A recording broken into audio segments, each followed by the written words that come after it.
natasharraf bi hudurikum ahlan wa sahlan wa marhaban. Nahnu masruruna bi hudurikum jami'an. Fa insyaallah sanaqumu al-yawma bi liqa'i muhadarati dhaif tahta al-mawdu' Isti'jalul lughatil arabiyyati fi dirasatil Qur'an. Urgensi bahasa Arab dalam mempelajari Al-Qur'an. Fa insyaallah qad ma'ana Sayyid Muhammad Abdullah Yahya. Sayyid Muhammad Abdullah Yahya hadha min alumni International Islamic University Malaysia wa maulud fi Jeddah. Wa insyaallah wa mahir fi al-lugha al-arabiyyah wal injiliyah wa kadzalika Indonesia. Ahlan wa sahlan wa marhaban ya Syekh.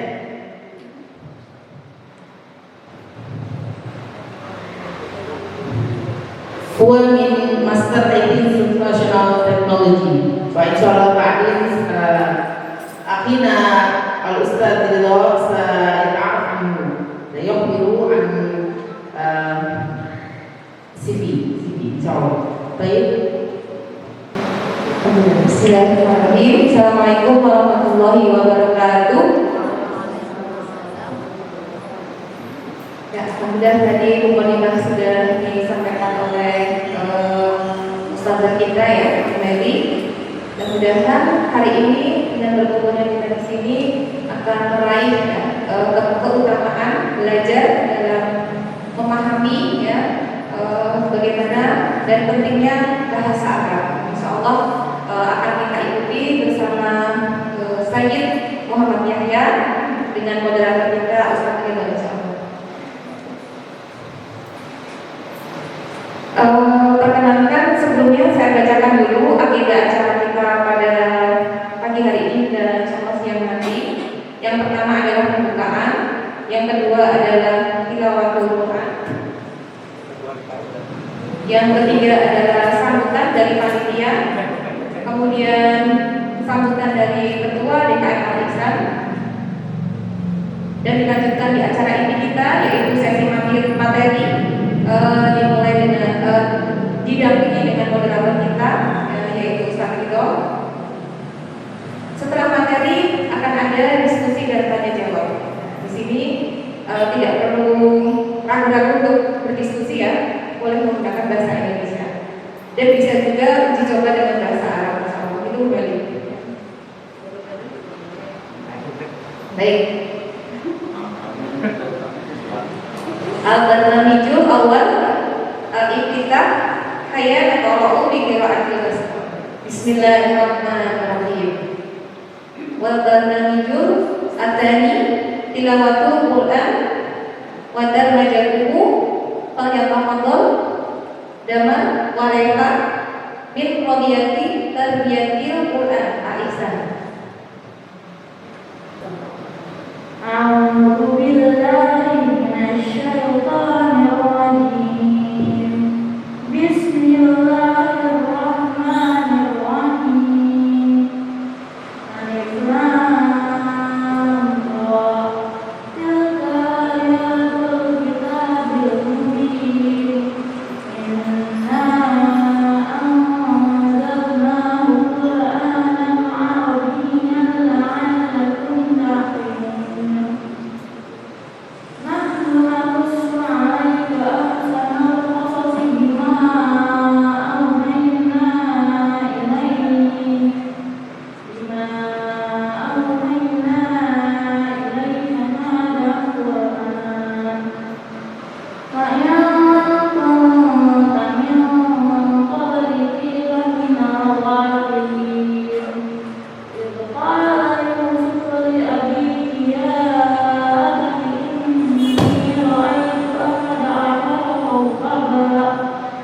إني رأيت أحد عشر كوكبا والشمس والقمر رأيتهم لي ساجدين. قال يا بني لا تقصص رؤياك على إخوتك فيكيدوا لك كيدا إن الشيطان للإنسان عدو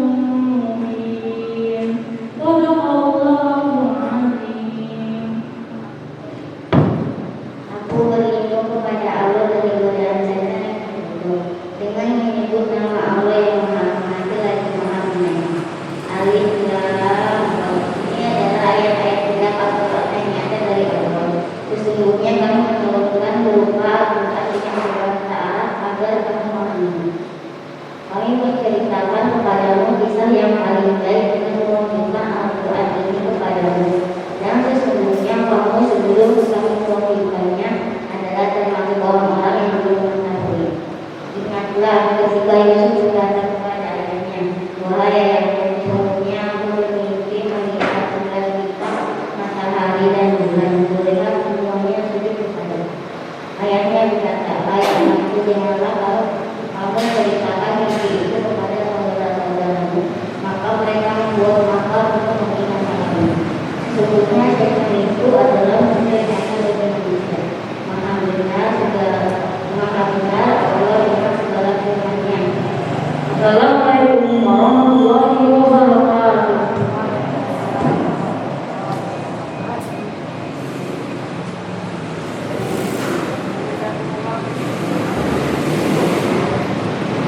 Jazakumullah khairan ya anak-anak kita tadi, Dama dan Reva yang dari PPI Alisan. Mudah-mudahan mereka berdua menjadi anak yang saleh-salehah, bisa menuntut ilmu dalam keislaman secara istiqomah. Amin ya rabbal alamin. Baik, kita lanjutkan. Wal itu ada kalimatul tarkib. Tarkibul awal bil najati muhadharati dhaifi lil ustadzati tidak isbati bal yatahadhar masyhur. Sambutan dari panitia ya, Ustazah Ida Isbati, silakan.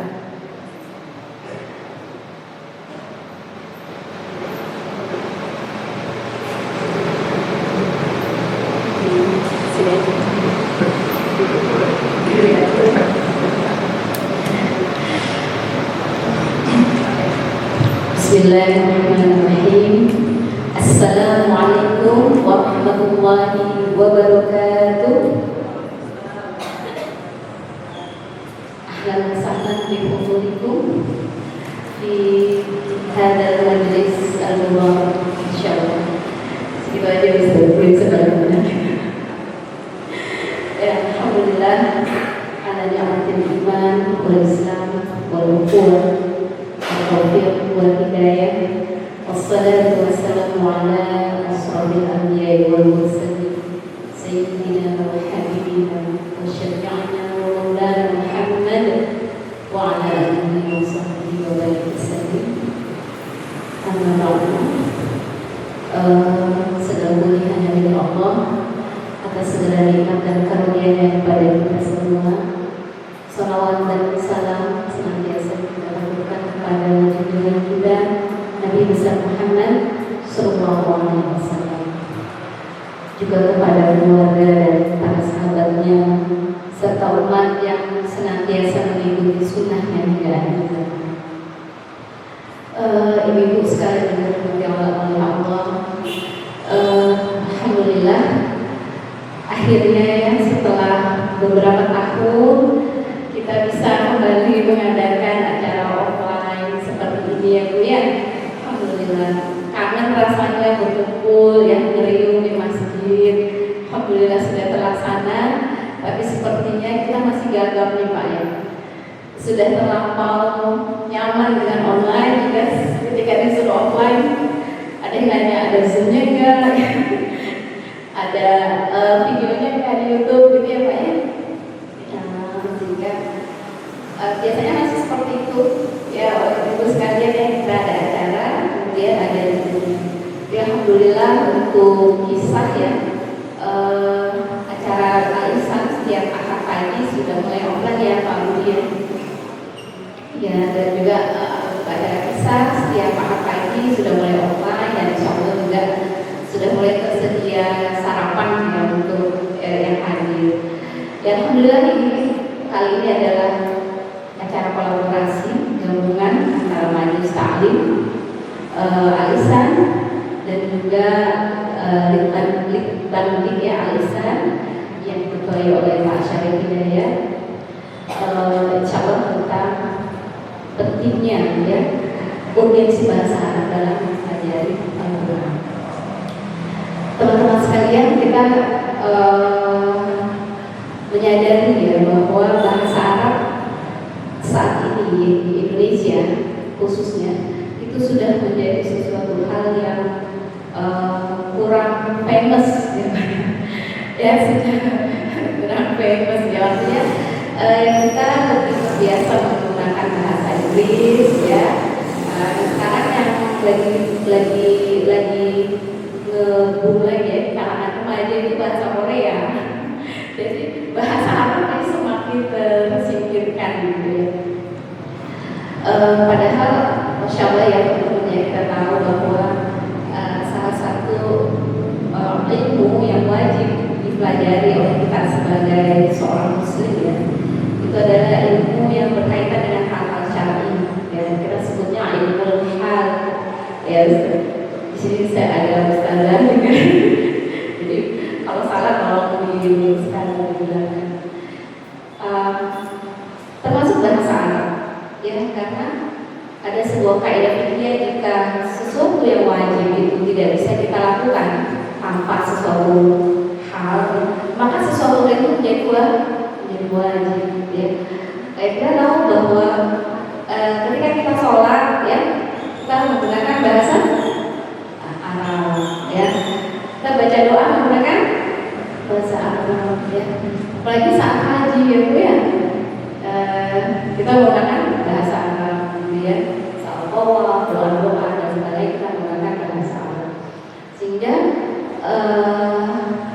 seharusnya setiap pribadi muslim itu bermujahadah gitu ya, teman-teman sekalian berusaha gitu ya, bersungguh-sungguh untuk bisa mempelajari bahasa Arab, minimal bisa membacanya ya, minimal bisa membacanya. Karena apa? Dusturuna yang pegangan hidup kita yaitu Al-Quran, dan Al-Quran itu berbahasa Arab. Dan satu hal lagi, nanti kita di surga juga ngobrolnya pakai bahasa Arab, ya Ustaz ya. Ya walaupun kita ngerti bahasa Arab, kalau di surga kita ngobrolnya pakai bahasa Arab. Jadi bahasa yang akan menyatukan kita dengan para ahli surga adalah bahasa Arab. Ya, kalau kita ada satu cerita, dan ceritanya ini masih semalam ya. Jadi semalam itu kita ada kajian fikih sunnah ya teman-teman. Jadi tolong ya stay tune setiap Jumat malam pada Isya kita ada kajian fikih sunnah ya. Fikih sunnah itu dibimbing oleh Ustaz Isnan LC MSc. Insyaallah beliau adalah dosennya di India. Ada satu, kita lagi bicara masalah foto. Kok ini nggak keluar insyaallah ya, tentang foto Ramadan ya. Di situ kita terbiasa menggunakan, selama ini kita nyaman nggak belajar bahasa Arab. Kenapa? Karena ada terjemah ya kan Bu. Kita baca hadis ada terjemah, kita belajar ada terjemah. Sampai suatu ketika ada pertanyaan itu cerdas banget ya. Ustaz, kalau misalnya kita harus mengganti puasanya orang tua kita yang sudah meninggal dunia, itu menggantinya dengan fidyah atau puasa. Karena yang kita baca ya di skrip itu adalah menggantinya itu dengan apa? Dengan pokok puasa atau dengan fidyah. Nah sehingga karena itu terjemahan yang kita baca, Ustaz membaca aslinya dengan bahasa Arab. Betulnya pokoknya di sini itu ditujukan dengan tadi dengan puasa. Jadi kita mengganti puasanya orang tua kita itu dengan berpuasa lagi, menggantikannya berpuasa. Itu lebih utama dari ketika menggantinya dengan sekedar membayar fidyah. Karena ketika dikembalikan ke bahasa aslinya itu ternyata mengkodok puasa ya. Jadi itu ya teman-teman, kenapa kita harus belajar bahasa Arab? Karena ada hal-hal yang bisa jadi ketika diterjemahkan itu bias, kecuali ketika kita bisa melihatnya aslinya ini seperti apa. Itu saja, mudah-mudahan menjadi penyemangat kita ya Bu. Kita mau ngobrol di surga pakai bahasa Arab kan ya, insyaallah ya. Nah karena itu kita ya mengikhtiarkan ketika kita belajar bahasa Arab itu karena memang Allah menyuruh kita belajar bahasa Arab, minimal membacanya tadi dengan benar ya. Dan insya Allah kita punya tetangga ibu, yang tetangga kita Arabiyun, insya Allah dia adalah Ustazah Wafa Al-Qas ya, dia minat Arabi, insya Allah. Dan kalau teman-teman nanti mau belajar fasahatul lisan ya, makharijul huruf sama sifatnya, itu gimana sih bu? Koknya orang Arab tuh kayak gimana ya bu ya? Huruf H-nya orang Arab kayak gimana gitu, Do-nya orang Arab kayak gimana gitu kan? Gak tahu dalnya lah gitu kan? Biasanya kita tuh salahnya biasanya tidak ya bu, karena dalam kita kan pakai D Indonesia ya, duduk gitu kan? Silahkan duduk ibu gitu. Tapi kalau Arab itu bukan duduk tapi duduk ya, bisa ada yang dan kan dan ya seperti itu. Jadi kita bisa belajar insyaallah.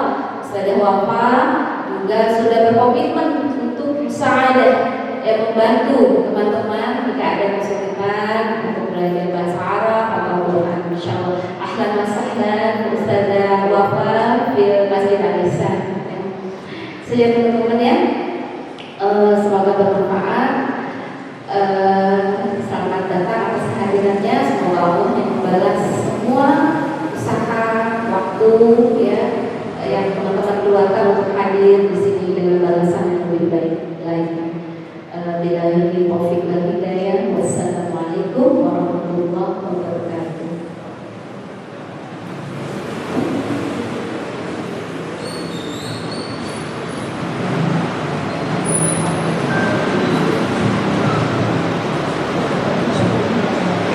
Jazakallahu khairan kepada Ustazah Hida Iswati yang sudah memberikan sambutan. Masya Allah masih gerimis ya Bu ya. Mudah-mudahan mendatangkan keberkahan kita semua yang hadir di sini. Suasana juga enak, tidak panas. Mudah-mudahan akan membuat kita semakin khusyuk untuk mendengarkan materi yang nanti akan disampaikan. Baik. Kita lanjutkan kembali. Wadat ibu Atani Miroisi Majalisi Istihari Masjid Al-Ihsan di Ustadi Budianto. Kita dengarkan sambutan yang kedua dari Ustaz Budianto ya, Ketua DKM Masjid Al-Ihsan.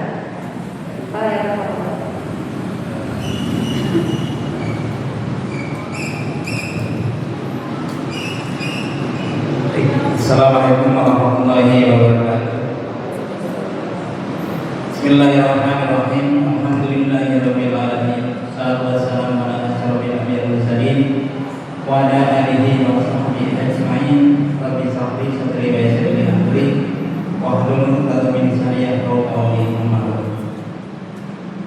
Yang saya hormati Ustaz Sayyid Muhammad Yahya, saya atas kehadirannya. Yang saya hormati Bapak Ibu pengurus DKM, jamaah dan semua yang hadir di sini, tidak saya sebutkan satu persatu. Saya mengucapkan terima kasih sekali atas kehadirannya. Bapak Ibu di tengah kesibukan Bapak Ibu semua bisa meluangkan waktu untuk hadir di tempat ini. Kegiatan pada hari ini merupakan kolaborasi, terutama ini kegiatan dari bidang Litbang Penelitian dan Pengembangan, kemudian berkolaborasi dengan bidang Majelis Taklim, dan masih banyak kegiatan-kegiatan kita di DKM yang sudah kita laksanakan. Tadi sudah disebutkan oleh Ibu Ustazah Hida. Saya nggak pintar bahasa Arab Pak, jadi saya langsung teruskan dengan bahasa Indonesia. Kemudian ini penting sekali bahasa Arab ya, urgensi bahasa Arab dalam mempelajari Al-Quran. Ini penting sekali buat kita ya. Saya sendiri juga ingin sekali untuk belajar bahasa Arab ya. Dan terus kemudian pernah berdiskusi dengan pengurus-pengurus yang lain seperti Pak Hasan, kalau mau belajar bahasa Arab ya sekalian maaf ya, maaf di Al-Hikmah gitu, itu bagus ya. Cuman memang harus membagi waktu ya untuk kegiatan belajar bahasa ini. Karena ini bahasa Arab ini penting sekali buat kita ya. Kami mohon nanti Ustaz untuk memberikan pembekalan pada kami pengurus, kemudian jamaah juga yang sudah hadir di sini. Ini mestinya juga bapak-bapak kita undang juga, cuman mungkin karena ada urusan sehingga hanya baru beberapa orang yang hadir. Semoga nanti semakin dekat dengan kajian atau tabligh bahasa Arab ini. Semoga nanti bapak ibu yang lain juga bisa menyusul. Kemudian kami juga mohon maaf atas penyediaan mungkin dalam penyediaan tempat atau waktu atau mungkin dalam menyampaikan penerimaan kurang berkenan, kami mohon yang besar mohon yang besar. Demikian yang bisa saya sampaikan. Assalamualaikum warahmatullahi wabarakatuh.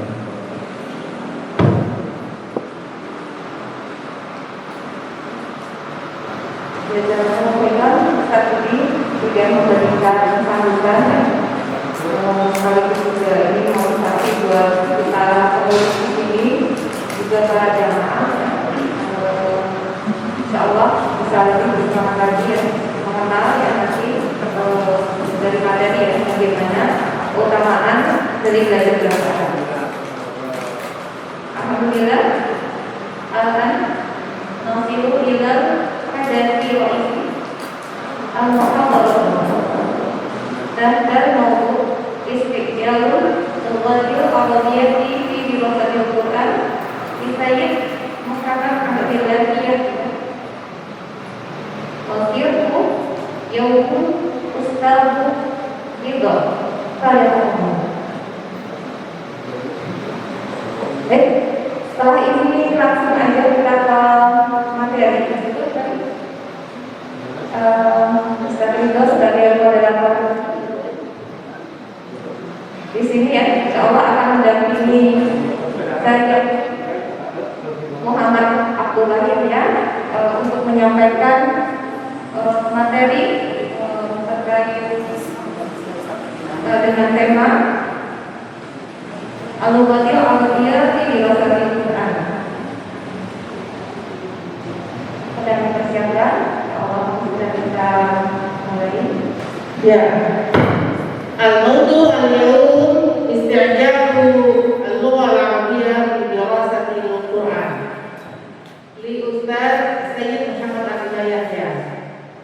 Qala tafadhal mashkur. Bismillahirrahmanirrahim.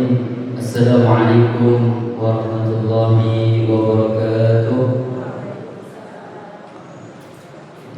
Alhamdulillahirabbil alamin. Nahmaduhu wa nasta'inuhu wa nasta'hinuhu wa na'udzu billahi min shururi anfusina wa min sayyiati a'malina. May yahdihillahu fala mudilla lahu wa may yudlil fala hadiya lahu. Asyhadu an la ilaha illallah wahdahu la syarika lahu wa asyhadu anna Muhammadan 'abduhu wa rasuluh wa safiyuhu khalquhu wa khaliluhu amma ba'du.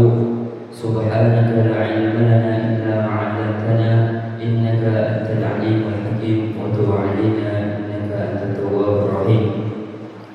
Puji syukur kehadirat Allah Subhanahu wa taala yang telah memberikan limpahan karunia serta nikmatnya kepada kita semua sehingga kita bisa hadir di majelis yang sangat mulia ini, beserta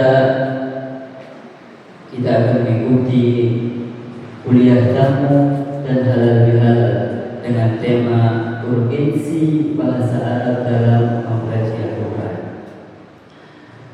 Ada seorang ulama mengatakan, mengapa majelis ini sangat dimuliakan? Lianna kullu syai' yartabitu bil Quran an yasbaha 'azim. Segala sesuatu yang berkaitan dengan Al-Quran akan dimuliakan.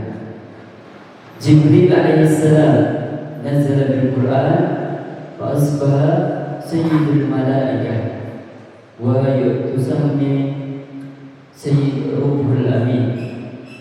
Malaikat Jibril alaihissalam turun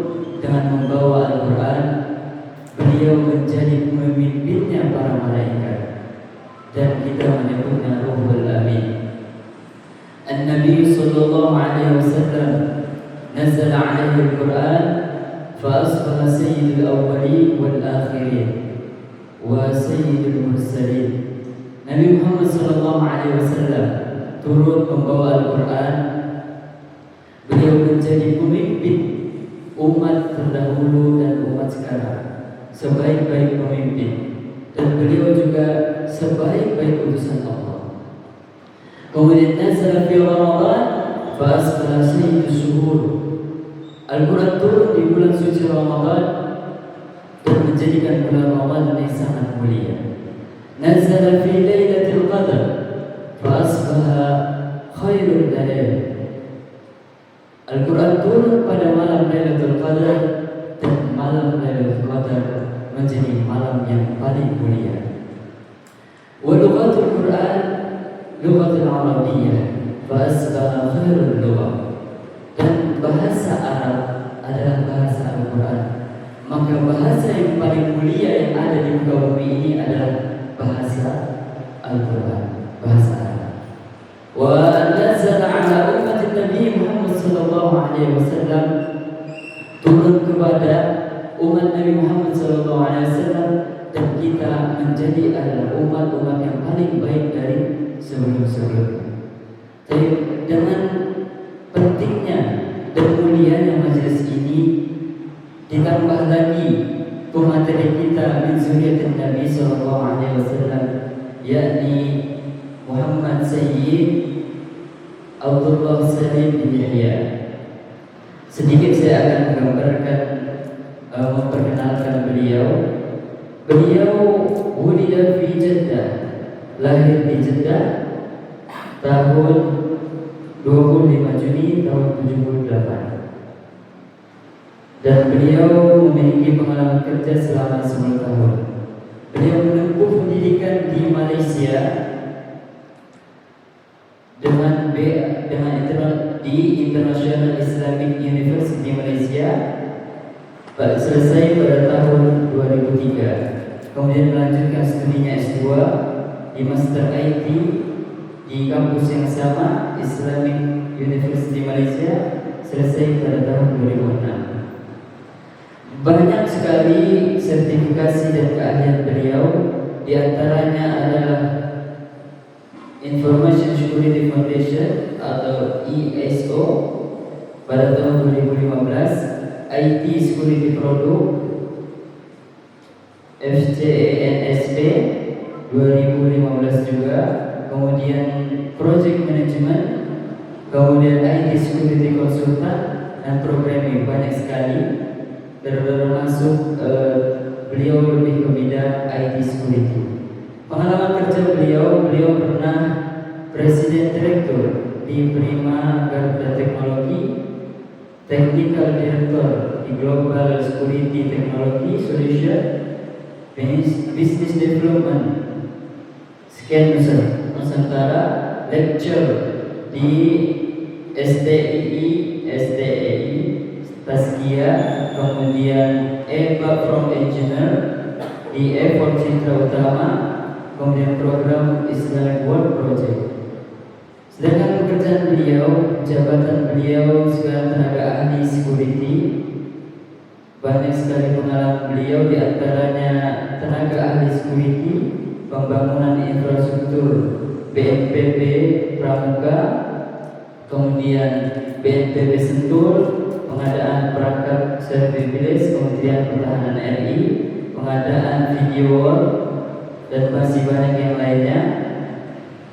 Dan terakhir program Islamic World website. Alhamdulillah beliau berkomunikasi dengan bahasa Arab dengan baik, kemudian Inggris juga sangat baik, dan insyaallah Indonesianya juga sangat baik. Baik, langsung saja tanpa berlama-lama kita persilakan kepada Sayyid Muhammad Abdullah Salim bin Yahya alaihi wasallam.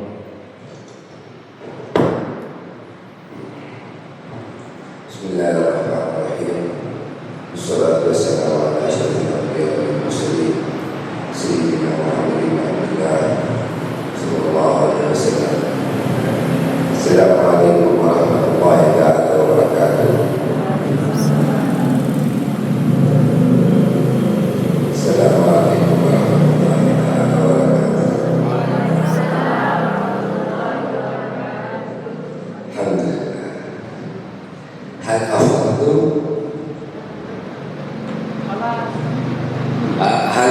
Antum Sudah makan?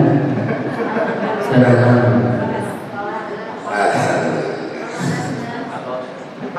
hal syaribtum syai? Syaribtum syai? Sudah minum teh?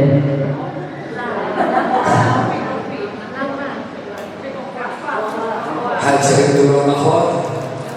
Sudah minum kopi? Ana lam ashrab al-ma. Ashrab.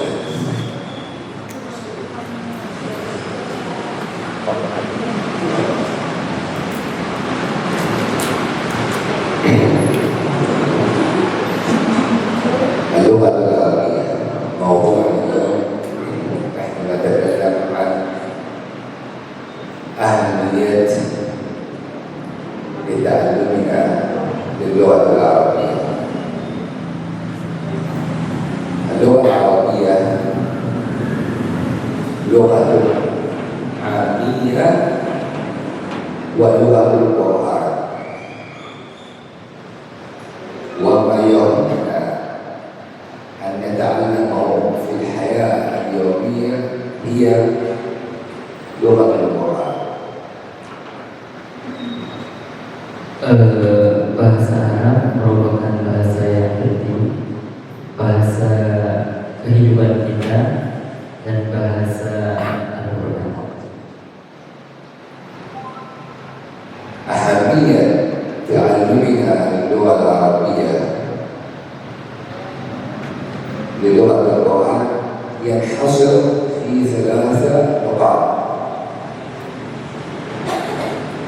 Pentingnya kita belajar bahasa Arab, bahasa Al-Quran terdiri dari 3 poin. النقطة الأولى لفهمنا كلام الله سبحانه وتعالى وكذلك كلام الرسول سيدنا محمد صلى الله عليه وسلم لاتباع سنته. Poin yang pertama, pentingnya kita belajar bahasa Arab untuk memahami Al-Quran dan mengikuti sunnah Nabi SAW. اللغة العربية أفضل من اللغات الأخرى لأسباب. عندي سؤال، ومن يجيب على هذا السؤال الأستاذ مهدي سوف تعطيه هدية. سؤالي هو: ما الفرق بين الجنازة والجنازة؟ الفرق بين الجنازة والجنازة. أستاذ لا تخبروه. Baik, saya memberikan pertanyaan. بعدين الإجابة بعدين. طيب. Sebelum kita masuk lebih dalam, Syekh menyampaikan ada pertanyaan, apa perbedaan baik antara jenazah, janazah wa jinazah. Nah, perbedaan janazah dan jinazah. Nah, itu nanti akan dijawab di akhir. Insya Allah akan diberikan hadiah. Ustaz Heli.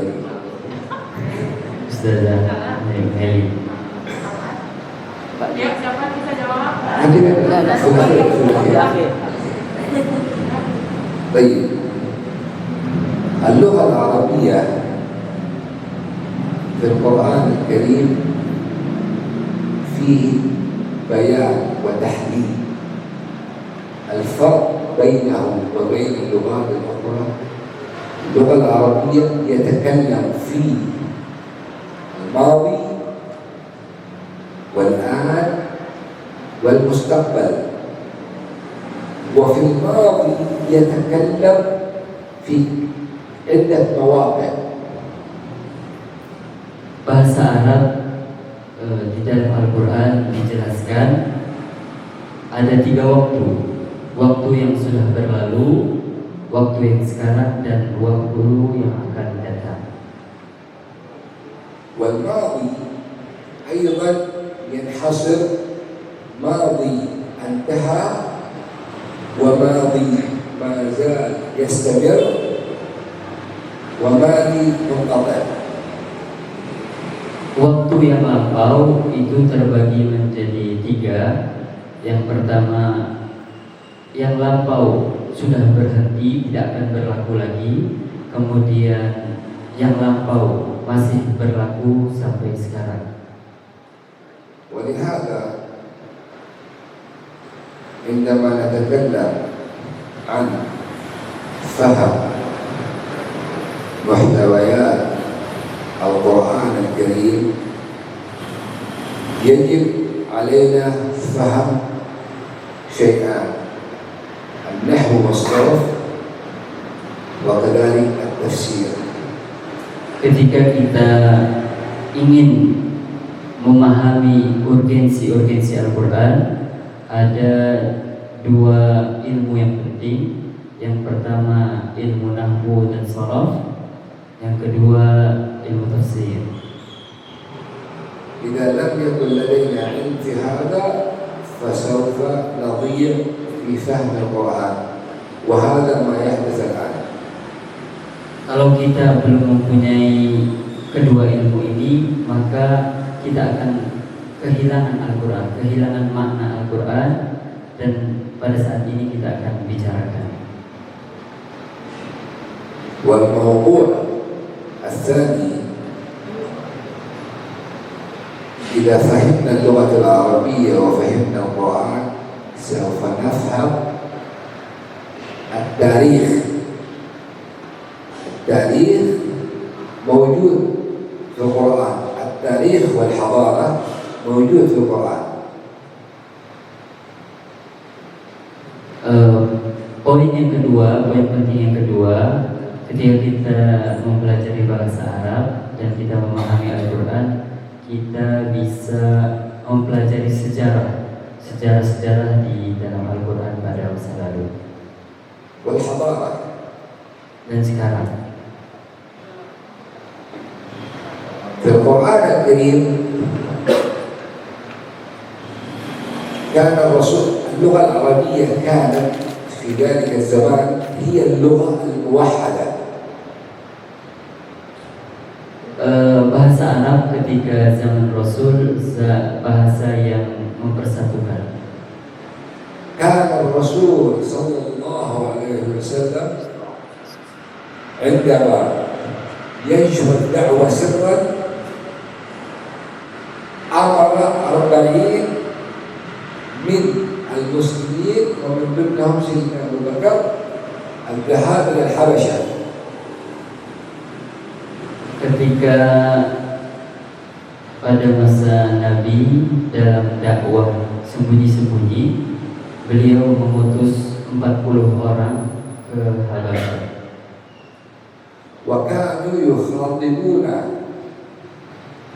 رئيس الحبشة باللغة العربية. Dan dia mendakwahkan Islam dengan bahasa Arab. ما يتكلم باللغة الإنجليزية أو باللغة الحبشية. Dia tidak berbicara berbahasa Inggris, bahkan bahasa Habasyah. وهذا يعني أن اللغة العامة دوليا اللغة العربية. Ini membuktikan bahwasannya bahasa-bahasa pada masa itu عالمية. umum, dunia, هي bahasa waktu itu. اللغة العربية. وكان الرسول صلى الله عليه وسلم يخاطب رؤساء الروم باللغة العربية. Dan Rasulullah SAW berdakwah kepada para pemimpin Romawi pada saat itu dengan menggunakan bahasa Arab. لماذا أصبحت اللغة الإنجليزية رقم 1. Kenapa bahasa Inggris menjadi bahasa nomor 1 di dunia? لأننا قليلين الاهتمام باللغة العربية. Karena kita sedikit perhatiannya terhadap bahasa Arab. اللغة العربية فيها علوم اقتصادية مادية سياسية وعلمية. جميع أنواع العلوم موجودة في اللغة العربية. Semua keilmuan-keilmuan ada dalam bahasa Arab. Politik, kemudian ekonomi, علوم nah, أحياء كيمياء فيزياء ilmu-ilmu alam seperti fisika, kimia, dan biologi. كلها باللغة العربية. الله سبحانه وتعالى ذكر في القرآن الكريم إذا قرأنا القرآن وتمعنا في اللغة سوف نجد هناك دلائل كثيرة في علم الأحياء، علم الفيزياء، علم الرياضيات. Kita akan mendapatkan penjelasan-penjelasan di dalam Al-Quran, di dalam ilmu kehidupan, ilmu matematika, ilmu fisika, kimia semuanya, biologi, رياضيات matematika. كلها موجود في القرآن. Semuanya ada penjelasannya di dalam Al-Quran. فالقرآن الكريم وحي من الله سبحانه وتعالى، كلام الله فيه الكثير من العلوم. لو لاحظتم الشيخ أحمد ديدان إذا يحاور الناس أو يناقشهم يفصل اللغة العربية، وعندما نتكلم باللغة الأخرى أو الإنجليزية مثلا محدود، بس باللغة العربية تفصيل جميل جدا. Ketika kita melihat ulama yaitu Ahmad Deedat, beliau selalu menjelaskannya dengan bahasa Arab secara umum. Mungkin sedikit menggunakan bahasa Inggris dan bahasa yang lainnya, tetapi lebih didominasi dengan bahasa Arab. تفصيل مثلا على سبيل المثال إذا جئنا نتكلم في مواضيع عن الله سبحانه وتعالى، يتكلم عن كيف خلق الكون. الله خلق الكون في 6 أيام. Ketika kita berbicara tentang penciptaan Allah, yakni alam semesta, Allah menciptakan alam semesta dalam 7 hari. 6 hari. في 6 أيام. الله سبحانه وتعالى يستطيع أن يقول كن فيكون. Allah hanya mengatakan jadi, maka jadilah. ولكن الله سبحانه وتعالى يعلم الخلق النظام في الكون.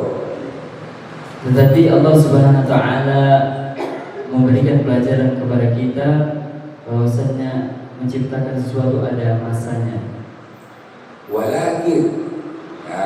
ولكن الغرب لأنهم لا يفهمون لغة القرآن فهم يقولون أنه Big Bang Theory.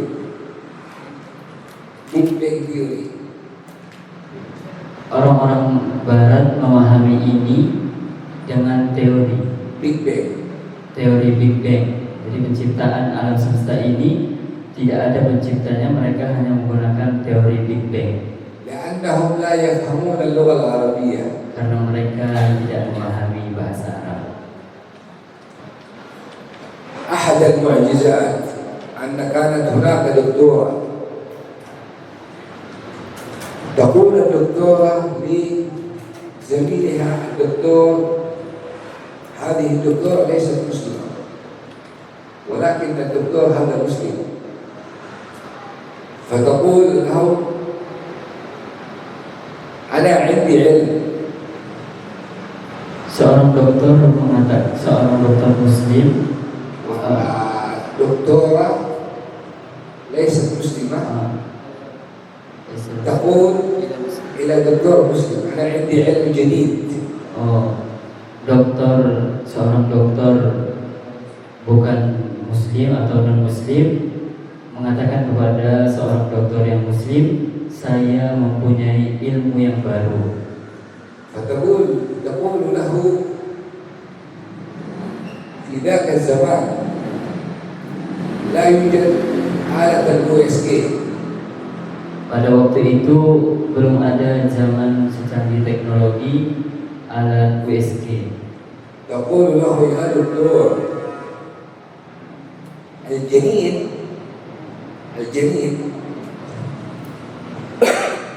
الجنين أول ما يتكون منه العظام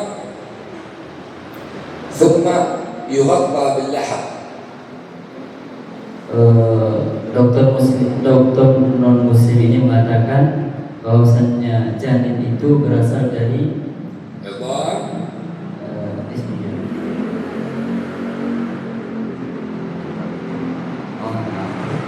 berasal dari tulang, kemudian dilingkupi dengan daging.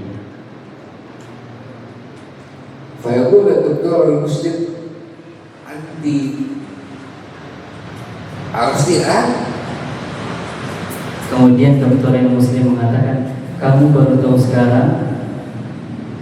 أنا أعرف هذا الكلام من 1400 سنة. Saya sudah mengetahui ini 1400 tahun yang lalu. سألته: كيف عرفته؟ Kemudian dokter non Muslim ini bertanya, bagaimana kamu mengetahuinya? هذا هو قرآننا. Ini dia kitab suci kami, Al-Quran. فقالت الدكتورة: ممكن أتعلمه؟ Mungkinkah saya bisa mempelajarinya? تفضلي. Silakan kamu pelajari. بعد شهر دخلت الإسلام. Setelah sebulan dia mempelajari Al-Quran, dia masuk Islam. سبحان الله. فهذا واجب علينا كمسلمين معرفة القرآن لأجل شعار الدعوة. هذا رقم 3. Dan inilah kewajiban kita sebagai seorang Muslim untuk mensyiarkan Islam. Ini poin penting yang ketiga. شعار الدعوة لا يكون فقط حكم الصلاة. Syiar Islam bukan hanya hukum tentang sholat, حكم الزكاة، hukum tentang zakat, حكم الأحكام الشرعية الأخرى. dan hukum-hukum syariat yang lainnya. الشعار الدعوة يكون بأي شيء ذكر في القرآن الكريم. Syiar Islam semuanya dijelaskan di dalam Al-Quran. أي شيء في أي مجال، في مجال العمل، في مجال الرياضيات، في مجال الأحياء، في أي مجال. Segala sesuatu keilmuan, segala sesuatu kepentingan, semuanya ada di dalam Al-Quran. ولهذا يجب علينا كمسلمين من أتباع النبي صلى الله عليه وسلم ومن أمة رسول الله صلى الله عليه وسلم أن نتعلم اللغة العربية حتى نحقق الشعار الذي أمر به الرسول صلى الله عليه وسلم. Maka untuk itu kewajiban kita sebagai seorang muslim untuk mengikuti Nabi Muhammad SAW serta mensyiarkannya kepada orang lain. يعني هناك ثلاثة نقاط. طيب. Ada 3 poin penting. أولا Yang pertama, نحن نتعلم اللغة العربية لتطبيق وفهم القرآن والشريعة. poin yang pertama untuk mentahqiq تطبيق القرآن والشريعة. untuk memahami Al-Quran dan syariat-syariat Islam. ثانيا Yang kedua,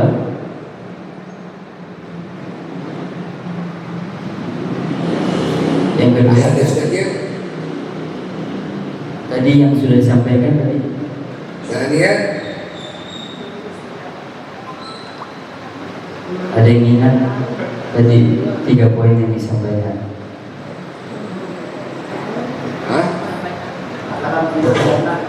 ها؟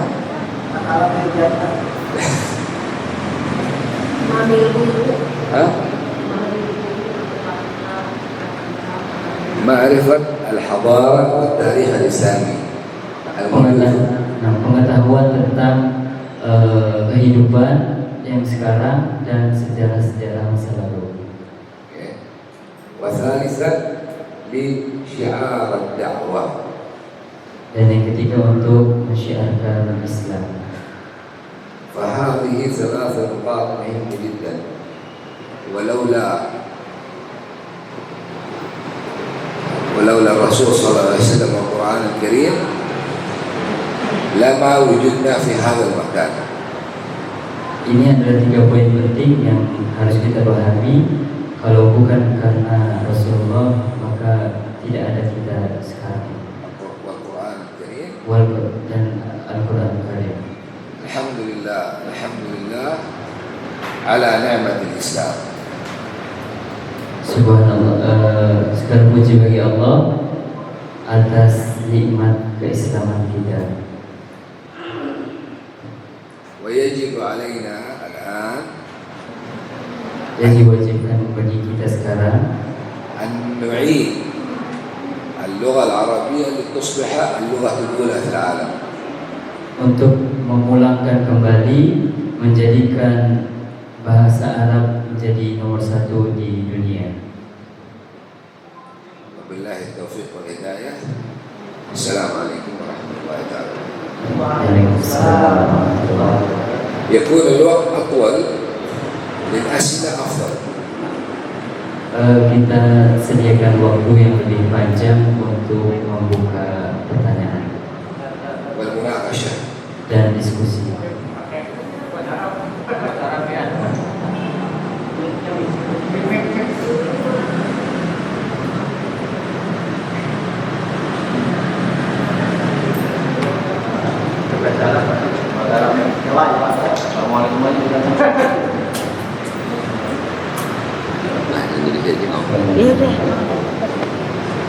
Assalamualaikum warahmatullahi wabarakatuh. Waalaikumsalam.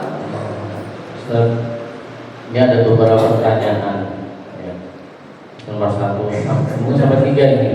Ini yang pertama ini sekadar ya hubungan dan bahasa juga mencurhatkan aja ini. Ketika saya waktu masih SMA, saya pernah belajar bahasa Arab. Waktu itu di Algeria. Baru belajar saya waktu itu masih grammar ya, film Mahdi, film Mudori gitu. Tapi sering berjalan itu ustaz saya pernah bilang begini, kalian tuh percuma belajar bahasa Arab kalau nggak pergi ke Arab gitu, kalau nggak bermukim di Arab ya.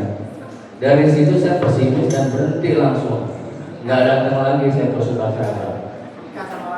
Nah betul. Tapi seiring berjalan itu selesai SMA, TKW ini kan banyak yang kesirim ke sana. Itu mereka tidak dibekali bahasa Arab, tapi begitu mereka bermukim di Arab, mereka bisa dengan sendirinya. Artinya benar ustaznya mau kayak begitu. Itu ya kan ya. Jadi sampai sekarang saya masih pesimis untuk belajar bahasa Arab karena masih skeptis dengan perkara bahasa itu. Jadi kalau nggak bermukim ke sana ya susah juga gitu. Terus yang kedua juga antara bahasa Arab dengan bahasa Al-Quran itu kan dulu ketika Rasulullah itu menyatakan bahwa Al-Quran itu tidak bisa dirubah-rubah walaupun dengan bahasa Arab sendiri itu tidak bisa dirubah gitu. Karena mereka orang Arab tapi nggak bisa merubah Al-Quran. Nah, apakah bahasa Arab itu dengan bahasa di Al-Quran itu ada perbedaan? Itu yang kedua. Yang ketiga itu korelasi bahasa Arab dengan bisnis to bisnis. Nah ini jadi sebenarnya kalau yang tadi dikatakan itu waktu barusan itu terjemahan dari Ustaz itu bahwa kenapa bahasa Inggris lebih mendunia, lebih dominan. Memang asal muasalah memang akan dihilangkan bahasa Arab pelan-pelan dengan bahasa Inggris. Ini apa hubungannya? Karena bahasa Inggris itu orang Barat, kalau orang Eropa, orang Amerika itu kecenderungan berinvestasi di negara-negara Muslim. Jadi mereka lebih menerapkan bahasa Inggris. Seandainya orang-orang kaya Arab, konglomerat Arab mau berinvestasi misalnya di negara-negara Indonesia atau di mana negara pun, mereka lebih dominan. Itu mungkin ya dari pemerintah sendiri mewajibkan bahasa Arab karena terkaitan dengan investasi yang dilakukan oleh bangsa-bangsa Arab misal ke Indonesia. Jadi nggak menggunakan bahasa Inggris karena ada hubungannya dengan pengusaha bahasa Inggris, pengusaha Barat. Tapi kalau misalnya bangsa Arab, orang-orang kaya Arab itu mau berinvestasi, itu pasti kan nanti hubungannya dengan bahasa juga. Dong ini kita belajar bahasa Arab, cuman hubungannya dengan orang Arab ini. Ini bisa nggak untuk hal kayak begitu? Bisa makan. Jadi terus juga kan ya usia kayak kita ini, saya ini mungkin usulan aja ke Litbang ya. Kalau belajar bahasa Arab itu kan butuh waktu, proses yang panjang dan lama. Nah, saya pribadi kepengennya itu bahasa Arabnya yang di Al-Quran, jadi terjemahan yang benar-benar yang apa sih yang lebih ini karena kan kaitannya dengan Al-Quran tentang ibadah kita ini, tentang tauhid kita. Jadi bisa nanti Litbang memfasilitasi kita bahasa Arab tapi khusus untuk terjemahan Al-Quran biar kita lebih detail untuk memahami penerjemahan Al-Quran. Itu aja yang saya sampaikan. Assalamualaikum warahmatullahi wabarakatuh. Belum ada Indonesia. Oke. Tadi poin yang pertama ya mengenai percuma kalau kita belajar bahasa Arab tapi bukan di negara Arab. Itu sangat salah sebenarnya.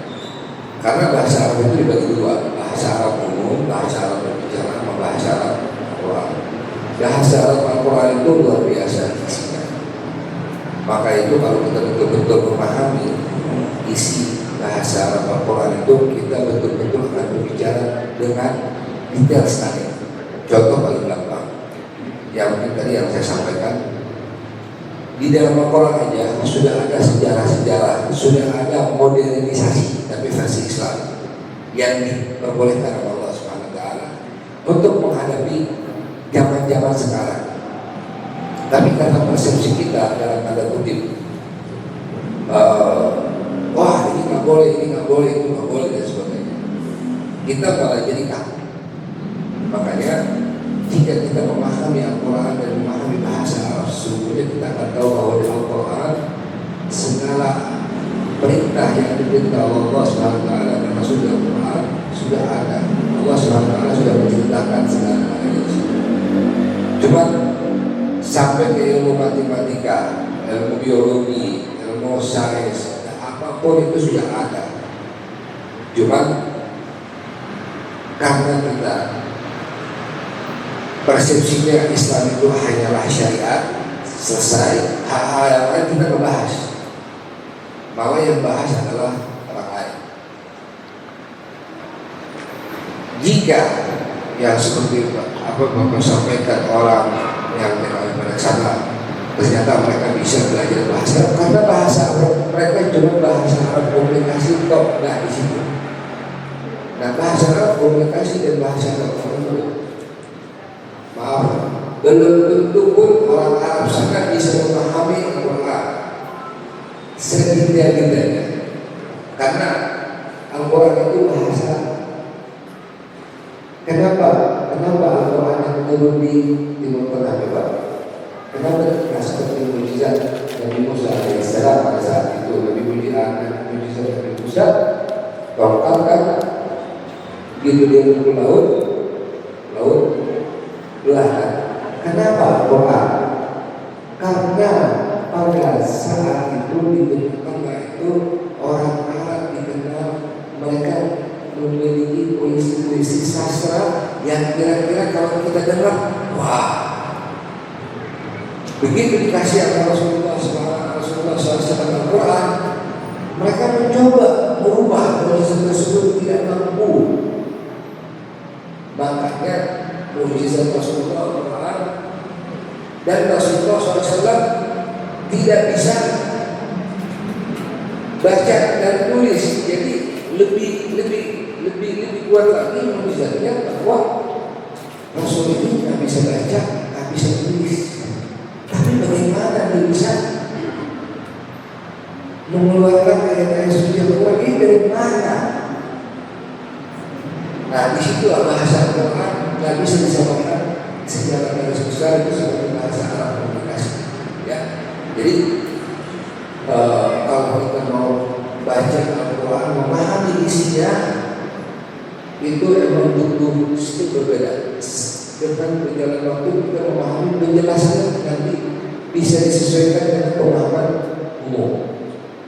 Ya, itu nomor satu. Yang kedua, dan yang kedua ya, udah perbedaan di antara bahasa Arab dan bahasa Al-Quran ya. Dan yang ketiga, kalau kita berbicara masalah ini, ada satu dan itu umum kalau sama saya. Katakanlah saya adalah pedagang, ya kan? Saya jualan, tiba-tiba datang orang mau beli sama saya. Ternyata kita ini orang Jawa. Kalau dia ngomong sama saya bahasa Jawa, pasti mengalir komunikasinya kan? Komunikasinya mengalir.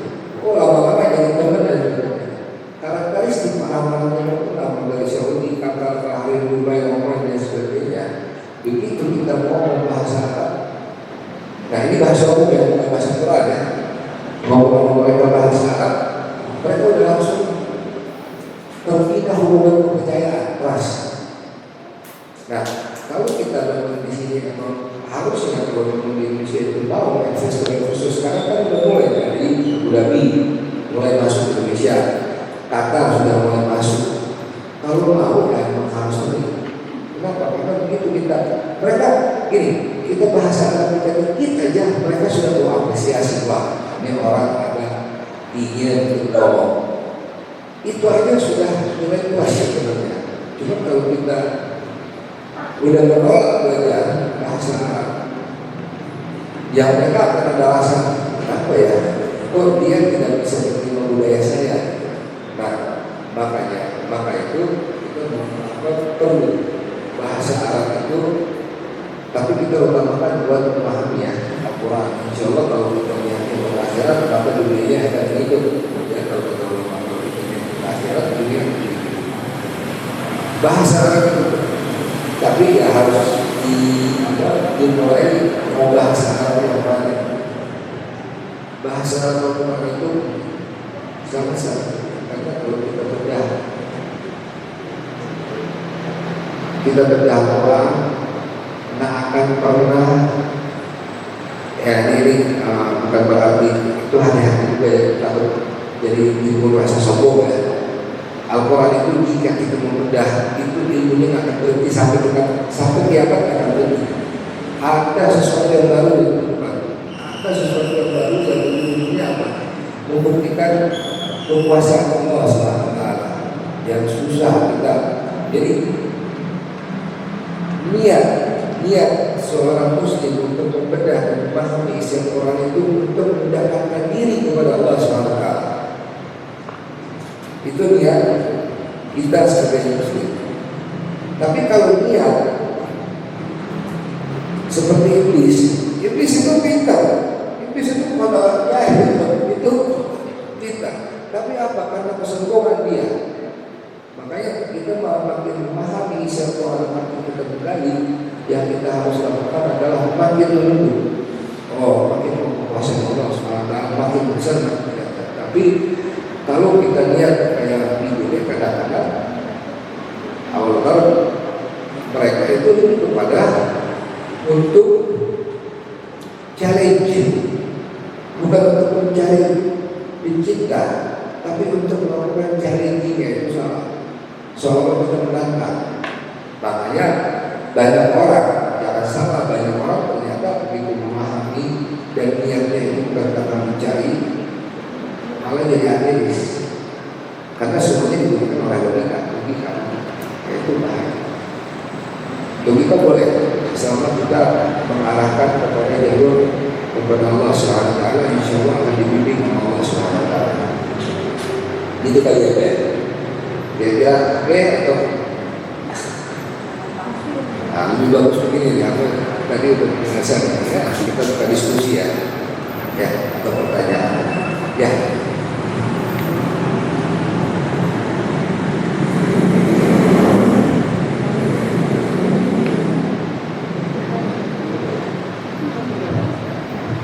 Bismillahirrahmanirrahim.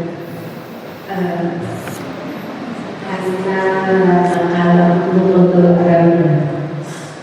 Labas. I speak in English. Okay. I think when we are going to learn some languages, that if we have learned one language besides Indonesian language, we can learn Arabic easier. Because Indonesian language has no tenses. I can learn Arabic easier from English because we can compare the tenses. Like Indonesia doesn't have past, continuous, or future, but in English we can compare the Arabic in their tenses. So I think if we learn Arabic first, then we can easier to learn another language. That's the point I think. Because I also speak German. Ich kann Leibischen Deutsch sprechen.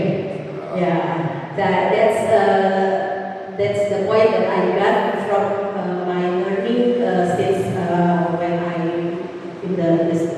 as a student. Is it true from your side? My opinion. Thank you.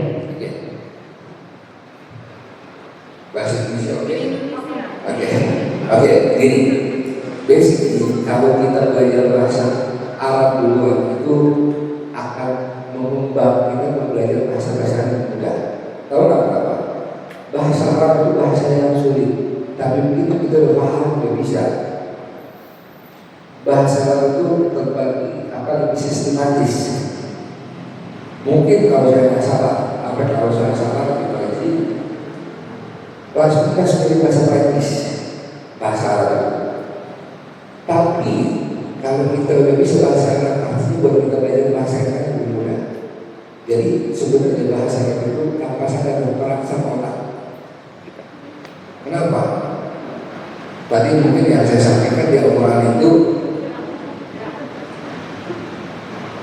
sejarah yang dibicarakan itu masa lalu, sekarang, dan masa akan datang, masa depan.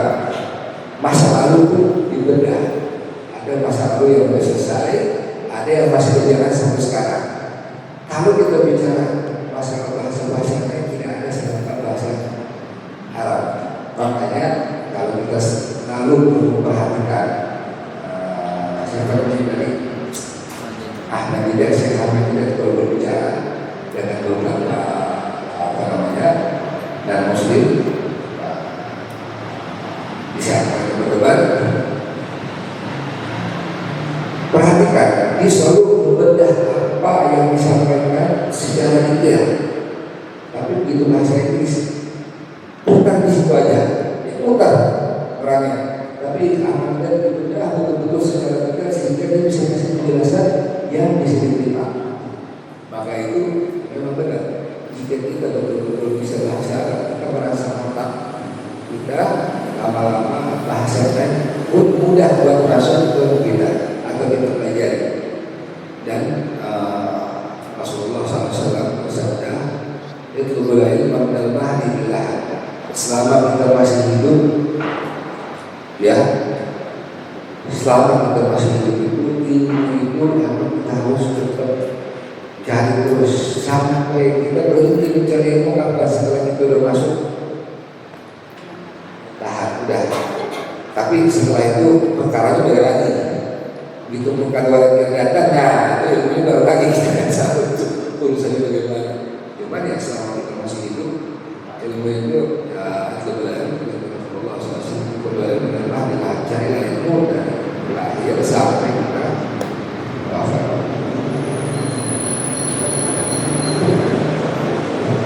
gitu apa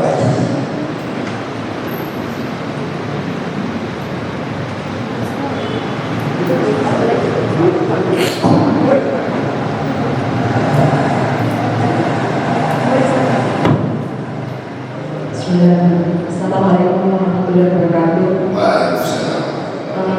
Pertanyaan saya mungkin agak nakal ini karena saya Baru bahaya. dulunya pemberontak ya. Kita tahu bahwa di Al-Quran itu ada 114 surat Ya. dan tiap-tiap surat kalau saya baca, kalau kita baca semua itu ada kandungan yang memuat beberapa item tema dan ini kadang-kadang saya agak bingung gitu. Tapi hal ini terobati dengan adanya penerbitan Al-Quran yang sekarang itu juga ada terjemahannya, ada asbabun nuzulnya, dan juga ada penjelasan hadis yang mendukung terhadap Al-Quran itu. Tadi sudah dijelaskan bahwa dalam Al-Quran bukan hanya terkait syiar Islam, tetapi juga ada tarikh dan juga ini yang hal baru yang saya tangkap ada pengetahuan umum tentang kehidupan yang ini formulasi informasi ini saya tangkap di majelis yang mulia ini. Maka itu mungkin ini sedikit menjawab kenapa dalam sebuah surat Al-Quran misalnya surat Al-Baqarah itu kan surat kedua, surat Al-Imran surat ketiga, surat An-Nisa surat yang keempat. Saya mikir kenapa ini kok ada beberapa tema yang kandungannya itu seperti tidak terajuk, begitu membingungkan buat saya. Karena kan ada item-item tema itu bagaimana merajuknya, melinknya, apakah memang turunnya berangsur-angsur atau bagaimana gitu. Saya dari dulu pikir, oh ini koyok lompat-lompat gitu. Ini yang saya sebut nakal. Tetapi kan saya berusaha mencari hukum keimanan saya, itu saya mau penjelasannya itu bagaimana. Oke, kalau ini mungkin tidak ada kaitan dengan bahasa Arab ya, cuma lebih gini. Ada fase ini hebatnya Rasulullah SAW. Rasulullah SAW tidak bisa nulis dan tidak bisa baca, ya kan? Tapi Rasulullah SAW dikasih sama Allah Subhanahu Wa Taala sebagai manusia sesuatu istimewa, dia bisa hafal sekali dua kali, dia bisa hafal. Maka Rasulullah SAW sudah di dadanya Al-Quran sudah ada di dada beliau. Setelah Rasulullah SAW wafat, ada masa, ada fase karena banyak sahabat udah mulai nikah, ada yang perang dan sebagainya. Di zaman Utsmani itu diminta dikumpulkan, semua dikumpulkan. Makanya kalau kita belajar di sekolah itu ada dibagi dua, Madaniyah wa Makkiyah. Madaniyah yang turun di Madinah, Makkiyah turun di Makkah, ya kan? Kalau kita perhatiin Rasulullah SAW kalau dibagi Makkiyah duluan karena Rasulullah SAW memang wahyu di Mekah, ya kan? Setelah Rasulullah berangkat ke Madinah, maka menjadi sini Madaniyah kan? Oke, kita aspek sejarahnya ada dua-dua dulu yang ini turun duluan, baru yang ini. Setelah Rasulullah SAW kembali lagi ke Mekah, turun lagi di Mekah. Jadi Mekah ada dua fase, sebelum dan pembukaan dan penutup. Banyak surat yang turun di Mekah dan Madinah, yang pendek-pendek itu rata-rata Madaniyah. Kenapa? Panjang itu menceritakan bahwa masalah sejarah kalau perhatikan itu pada sejarah yang terjadi dari aspek peperangan dan sebagainya. Karakteristik perkembangan sana, kehidupan, bagaimana susahnya dan bisa Rasulullah kan seperti salah satu yang saya tadi ceritakan. Kenapa saya bilang bahasa dunia? Karena di saat Rasulullah dilarang oleh kufar Quraisy berdakwah, Rasulullah memutus bukan emang Rasulullah yang lebih Allah perintahkan kepada Rasul, ya Rasulullah, suruh yang 40 orang ini pergi ke Habasyah. Nanti kalian akan bertemu dengan seseorang raja Habasyah yang itu orangnya adalah orang Nasrani, bukan Muslim, Nasrani. Kaget tuh betul. Saya bertemu orang Nasrani pada saat itu. Cuma penjelasannya apa? Orang Nasrani itu paham. Di saat itu ditanya, kalian siapa? Bahasa Arab. Kalian siapa? Kenapa mereka bisa bahasa Arab? Karena bahasa yang pada saat itu bicara bahasa Arab. Kalian siapa? Kami adalah dari Arab disuruh sini. Siapa yang suruh kalian? Rasulullah siapa Nabi Muhammad?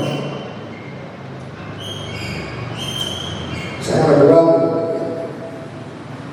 karena dia bukan kerjasama dengan orang Quraisy, ya. Cuma begitu disebut, nah kita meyakini Tuhan itu Allah satu. Allah Ahad, Allah Samad, dan Yalid walam yulad walam yakul lahu kufuwan ahad. Terus kita juga diajarkan salah satu mukjizat yang diberikan oleh Allah Subhanahu wa taala kepada Siti Maryam, lahirnya Nabi Isa dan ibu tanpa ayah. Kaget baru orang Habasyah ini. Kamu dapat nama-nama itu dari mana? Kalau kita sekarang bicara sama sekarang, kamu dapat nama-nama itu dari mana? Dari handphone Google, ya kan? Zaman sekarang nggak ada. Kamu dapat nama-nama itu dari mana? Ini nama-nama orang luar biasa, orang hebat. Saya dari Al-Quran. Oh, betul artinya. Nah, ini perbedaannya. Dia bilang betul. Artinya apa yang kita baca di dalam kita berkata bahwa nanti akan ada seorang nabi bernama Ahmad itu dia. Makanya si ini yang dibilang apa? Si orang Habasyah itu, jika saya hidup nanti saya akan dia. Cuma Raja Habasyah pada saat itu tidak. Dan dia bilang, kalian masuk ke tempat kami, makan dan sebagainya di tempat kami aman, tidak apa. Jadi kalau kita perhatikan di dalam Quran sejarah itu sebenarnya juga. Nah, urutan itu bisa dikumpulkan oleh para sahabat pada saat itu. Mereka mengambil dari panjang dan pendek, ya, dan asbab nuzul dan sebagainya. Makanya kalau diperhatiin Al-Fatihah nomor 1 karena itu kenapa jadi nomor 1? Karena itu khawatir pembuka itu tidak boleh. Rasulullah bilang bahwa surat Al-Fatihah itu walaupun itu ayat, tapi dibilang as-sab'ul mathani kan. Ini khawatir, makanya kita sholat itu setiap sholat tidak ada Fatihah. Salah, sholat kita ada Fatihah. Ya kan, rakaat pertama Al-Fatihah dan surat Al-Fajr, kan? Yang kedua Al-Fatihah dan surat Al-Fajr, ya kan? Ketiga, keempat Fatihah dan selesai. Jadi surat Al-Fatihah itu penting banget. Nah setelah itu baru amalan dan urutannya dari panjang sampai yang pendek, ya. Nah itu secara dikumpulkan oleh para sahabat pada saat itu. Tapi kalau ditanya benar apa enggak, kita yakin bahwa itu benar karena perkataan yang Allah bilang, karena nazar dzikra wa inna lahu lahafidun. Allah Subhanahu wa taala bilang kita menurunkan ayat-ayat suci Al-Quran dan kita yang akan jaga. Coba aja dari dulu sampai sekarang ada Quran yang mulai difabrikasi nggak ketahuan, coba pasti ketahuan karena itu jadi Allah SWT. Itu bagian dari iman kita. Jadi ya kita harus yakin juga. Tapi masalah asbabun dan sebagainya itu kita memahami Al-Quran itu harus paham asbabun nuzul dan harus belajar itu. Bahasa Arab dan bahasa Arab penting banget. Jadi kalau ya kita di dalam hal ini ya kita yakin bahwa apa yang dilakukan oleh para sahabat pada saat itu ya itu yang paling benar dan diselamatkan oleh mereka karena mereka yang hafal. Nah diperkuat lagi Allah SWT bilang karena hanya seperti itu karena Allah menjaga. Jadi kalau ada sesuatu yang ini pasti akan pernah. Saya nggak tahu ya mungkin 2 tahun atau enggak apa. Sebelum corona 3 tahun yang itu maksudnya 5 tahun yang lalu. Itu saya pernah dikasih tahu bahwa ini ada Quran difabrikasi. Pas dibuka nama suratnya berubah, ya. Nah. Ketahuan harus dari itu lagi harus dimakan karena apa wisata lah itu kira-kira dijawab pertanyaannya.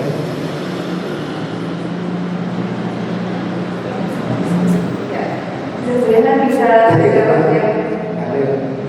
Insya Allah nanti mungkin lebih belajar banyak lagi ya tentang ulumul Quran ya, dan semoga bisa lebih menambah pemahaman secara kearifan. Baik, ada pertanyaan lagi? Bapak-bapak dari tadi sudah angkat tangan. Saya tidak kelihatan. Sebentar ya, lihat.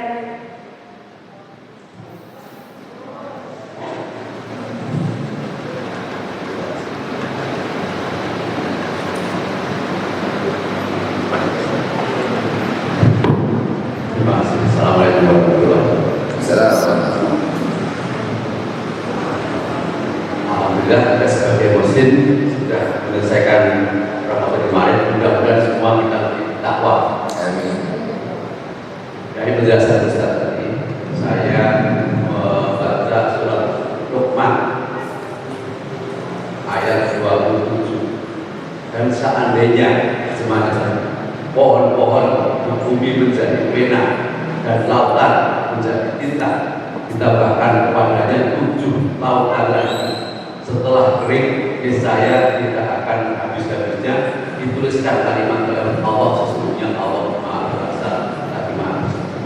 Dari ayat ini kita sebagai muslim tentunya lebih yakin lagi bahwa pedoman hidup kita adalah Allah. Baik Allah kita adalah Allah. Artinya bahwa yang sudah kita baca dari terjemahan ini tidak cukup karena kita tidak bisa memahami maknanya. Kemudian kita kenal ada tafsir dari para imam. Mungkin sebagian kita sudah membaca tapi belum tuntas, dan yang dibahas dalam tafsir itu pastinya juga belum tuntas juga karena di sini disebutkan ayat tidak seperti itu. Yang saya tanyakan, apakah sampai saat ini ada semacam para tokoh, para pemuka, para imam lah, ulama sekarang yang untuk melanjutkan habis. Karena di sini disebutkan bahwa 7 lautan itu tidak akan selesai. Kita yakin itu. Artinya masih banyak yang belum terbuka. Tadi semua ilmu sebetulnya sudah disinggung di dalam ayat. Cuman kita sebagai muslim yang seolah-olah hanya syariat yang kita kerjakan sekarang ini. Dalam ilmu yang lainnya belum. Terima kasih Ustaz. Mohon penjelasannya. Assalamualaikum warahmatullahi wabarakatuh. Waalaikumsalam warahmatullahi wabarakatuh.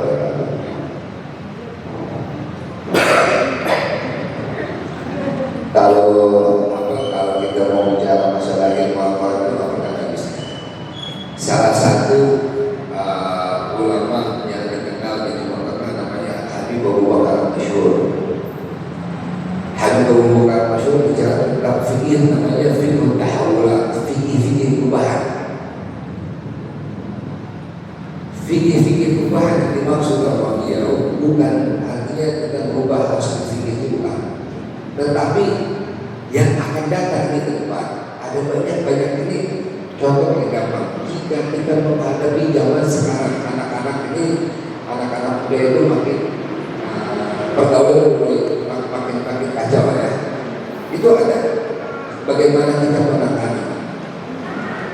Nah, dan beliau penggunaannya sebagai dirinya adalah Al-Quran Karim. Makanya saya bilang jika saya sambung dengan surat Al-Kahfi, firman Allah, "Laukan al-bahru min hadal kalimat rabbi nafdal bahru wa antan ada kalimat rabbi." Jika kita laukan al-bahru min hadal kalimat rabbi nafdal bahru wa antan ada kalimat rabbi walau ja'ala min mithlihi madada. Allah Subhanahu wa taala berfirman dalam Al-Quran surat Al-Kahfi, jika tinta air laut dijadikan, jika air laut dijadikan tinta untuk menulis ilmu yang ada di isi Al-Quran, maka tidak akan pernah cukup loh. Tidak akan pernah cukup kalau kita memiliki pada itu. Kalau dalam bahasa Arab itu pada itu perpanjangan dan itu 2-3 kali sampai 9 kali lipat air laut. Air laut berapa sih ujungnya? Coba kita hitung berapa kita luasnya. Walau kita pilih ada kita membawa seperti itu berapa kali? 3 kali, 9 kali, 6 kali berapa kali cukup biar itu. Tapi itu bukan berarti jadi gini. Kita bisa ilmu itu dikembangkan bisa, tapi kita tahu karena tahunnya nanti nafsu yang berbicara. Jika nafsu yang berbicara kan nanti kita pikir, profesor bulan, gitu kan.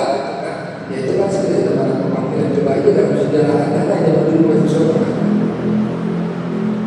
Kita mau sekolah S1, S2, S3, S4 ada teman profesor, ada ini, ada yang ada para aulia, para ulama. Betul? Tapi kita sekarang digunakan bahasa itu profesor, dokter, profesor dan sebagainya. Itu oke lah, urusan dunia nggak masalah. Tapi jangan lupa begitu kita memiliki itu tersebut, jangan kita jadikan itu sebagai bahan persambungan bala.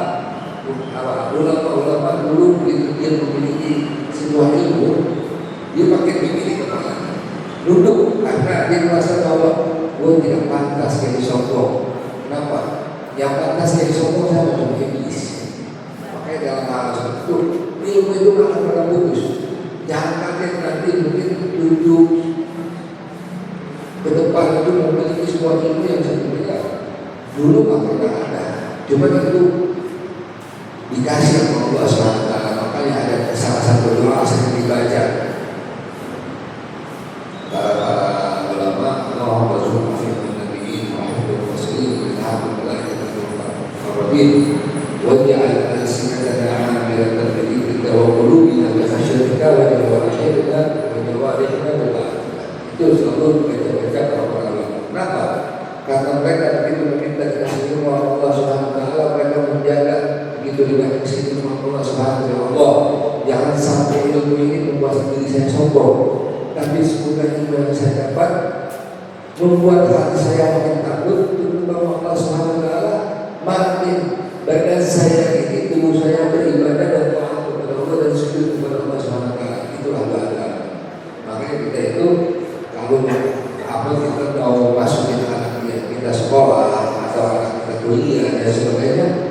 Al-Quran supaya diberi dapat itu dari orang yang soleh dan soleh yang terlalu yang dikasih Allah SWT.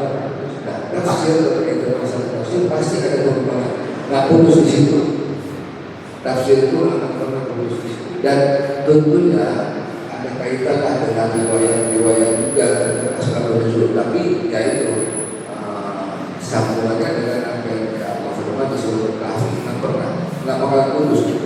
Kalau misalkan apa cari ilmu Al-Habib Abu Bakar Al-Masyhur, Abu Bakar Al-Masyhur, dia itu salah satu pengembang firman tahawulan di dunia, diundang di Abu Bakar di Dubai, Qatar, diundang ke Mesir, di Indonesia dia punya pesantren kalau nggak salah, tapi saya lupa di mana dia punya pesantren.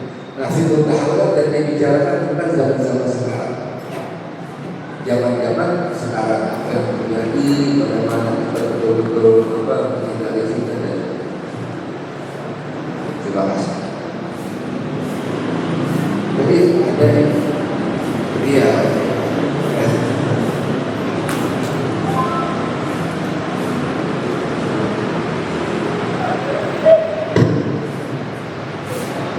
Assalamualaikum warahmatullahi wabarakatuh.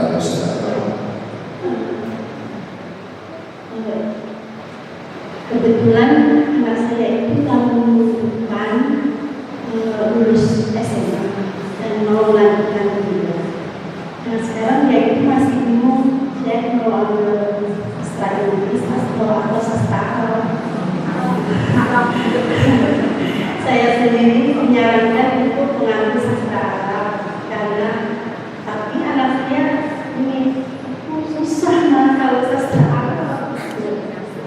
Nah kebetulan kakaknya juga di rumah itu juga terkendala nilai bahasa Inggrisnya bagus tapi sastra Arab kan bahasa Arabnya juga. Nah terus saya minta nasihat aja dari saya supaya memantapkan rencana saya dan untuk memilih sastra Arab aja. Sesuai dengan saya juga menyarankan untuk mengambil sastra Arab karena itu sebagai sumber ilmu yang menurut saya. Yang mudah-mudahan dengan adanya majelis ini bisa menjadi jalan utama saya bisa mendapatkannya lebih baik dari yang lain. Assalamualaikum warahmatullahi wabarakatuh. Waalaikumsalam warahmatullahi wabarakatuh. Apa ini? Kalau ditanya sejarah ini sastra Arab dan sastra Indonesia, punya baru sastra Arab. Dan itu harus pelan-pelan, yaitu kembali lagi yang saya bilang di zaman sekarang, di zaman teknologi, informasi yang beredar di Google dan sebagainya itu malah data-data itu bertolak belakang dan apa ya. Jadi kalau kita sekarang tantangan kita sebagai orang tua, makanya yang disampaikan orang tadi, tantangan kita sebagai orang tua sekarang ya kita harus belajar ya kita harus ikutin Google. Bukan mengikuti Google untuk belajar ilmu dari situ. Kita tahu apa sih isinya. Kenapa? Karena sangat-sangat keilmuan. Sekarang kita melarinya ke Google. Kalau sudah ya kalau kita bikin sedikit perubahan, habis. Apa kebohongan yang tadi kita baca ya? Bawa kenapa? Karena kita nggak tahu. Tapi kalau kita ikut seperti ini pengajian, terus ada syarat yang betul-betul syarat keilmuannya bisa diambil. Ya kita insya Allah akan menjaga ya. Nah pelan-pelan memang harus kalau anaknya tak terlalu tinggi banget ya insya Allah dia bisa. Kalau masalah itu saya dulu ini ada Ustaz Dodi dulu kita bahasa Indonesia kita masih lepotan mungkin zaman-zaman ini tahu lah. Cuma salah satu hal yang kita mau bilang bisa bahasa Indonesia itu saya kelahiran tapi orang tua saya dari Indonesia. Mereka pindah ke Timur Tengah, saya bahasa Indonesia kita saya itu tidak tahu tidak memilih ini bahasa Indonesia luar biasa.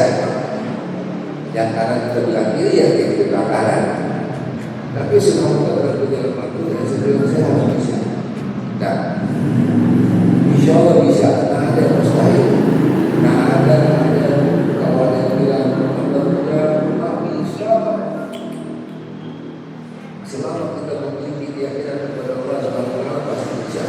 Bagaimana caranya? Allah yang tahu. Ya kan, caranya bagaimana? Allah punya apa namanya, cara yang dibuat. Kita merasa jauh-jauh, saya jawab keras, mabuk dan sebagainya. Ya kan? Kasar.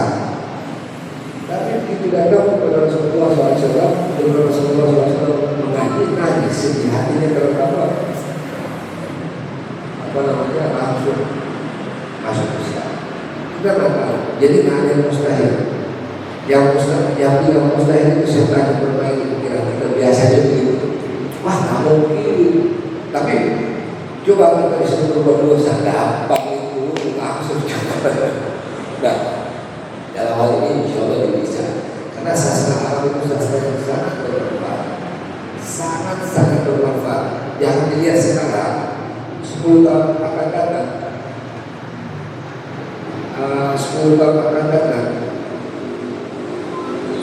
kajian Islam itu akan merajalela. Ya tadi, Eropa sekarang, Eropa yang tidak peduli terhadap Islam sekarang sudah mulai apa? Belajar masalah agama Islam, dan yang tidak agama Muslim banyak. Artinya 10 tahun yang akan datang ada perubahan sudah tsunami laut yang saya sudah lalu. Jadi tiba-tiba Eropa itu bisa hijau. Kenapa? Apa penjara? Ya, bilang kata-kata mendekati hari zaman apa? Ya, makin di sini kita mendekati hari zaman. Kenapa? Karena mereka makin bertahan dengan Islam. Nah, kesempatan bagi belajar sastra itu pas. Nanti akan banyak kita akan bertanya dan akan kita mengajar itu Allah. Dan ya niatnya mendekatkan diri kepada Allah SWT dengan diucapkan bahasa Arab, bisa memahami Al-Quran, mendekatkan diri kepada Allah SWT. Ingat, apapun yang kita jalankan dalam hidup kita, mendekatkan diri kita kepada Allah dan Rasulnya, selesai. Ke depan yang lain pasti berbeda Allah SWT. Ya, insya Allah. Dan sebagai orang tua, ibu doa terus, karena doa itu kepada anak sangat membantu. Ya, insya Allah mudah-mudahan menjadi yang terbaik. Ajarin dari sekarang sholat istiqamah terus. Ya, baik. Mungkin masih ada yang mau. Sampai setengah 11 ya. Ada lagi?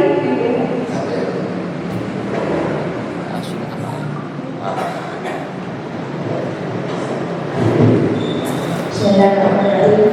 Assalamualaikum warahmatullahi wabarakatuh. Abang Syekh, saya Andi Sani saat ini bergabung dalam metode sekejap faham Al-Quran asuhan Ustaz Muhammad Nur Isa Idris. Ya, dalam pembelajaran melalui Zoom itu kami telah mempelajari dan sampai di pembagian fi'lun berdasarkan waktu, berdasarkan objek, pelaku dan jumlah huruf.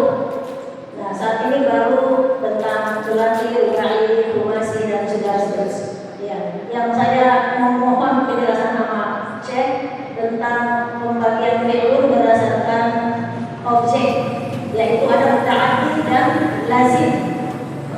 Ya, itu Syekh maksudnya ciri-cirinya masih tahu paham. Ini kan ada objek yang ternyata digolongkan dalam muta'addi, dalam lazim. Jadi untuk melihat ayat Al-Qurannya itu bahwa ini tergolong muta'addi atau lazim, dilihat apa nih Syekh? Ya, jazakallahu khair. Assalamualaikum warahmatullahi wabarakatuh. Waalaikumsalam. Gini, kalau memahami Al-Quran itu ada dua hal. Itu di luar grammar asal dulu ya, tafsir ya. Nah, mungkin yang dia sampaikan itu tidak salah, itu metode bagus. Tapi subhanallah, memahami Al-Quran itu masing-masing itu memiliki metode berbeda. Contoh paling gampang, saya dulu baca buku, padahal